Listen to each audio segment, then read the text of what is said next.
శ్రీమాత్రే నమః.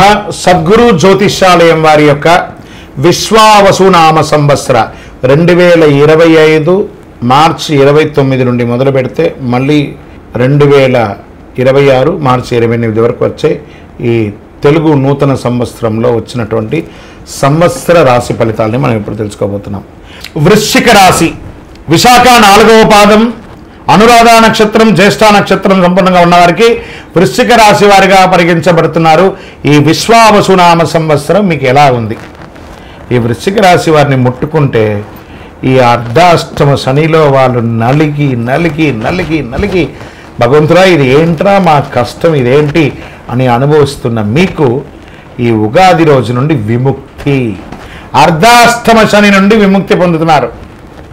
చాలా అద్భుతంగా ఉంటుంది వీరికి. సంవత్సరం శని చతుర్థ పంచమంలో సంచరించడచే సమక్రమైన కాలం.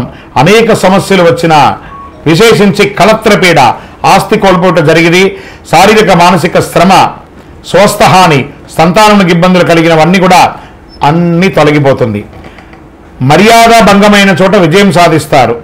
స్వజన విరోధం కలిగిన చోట గెలుపు పొందుతారు. చైత్ర వైశాఖంలందు సప్తమ గురువు, కార్తీక మార్గశిరంలందు భాగ్య గురువు అగుటచే అనుకూలంగా ఉండగలడు. ఆరోగ్యం, రాజదర్శనం, ఇష్టకార్య సిద్ధి, గౌరవ మర్యాదలు, కీర్తి ప్రతిష్టలు కలుగుతాయి. మిగిలిన సమయంలో అష్టమ గురువు అయినందున చోరాగ్ని, శస్త్రబాధలు, అపనిందలు, భయము, గౌరవహాని కలిగే అవకాశాలు కొంత ఉన్నాయి.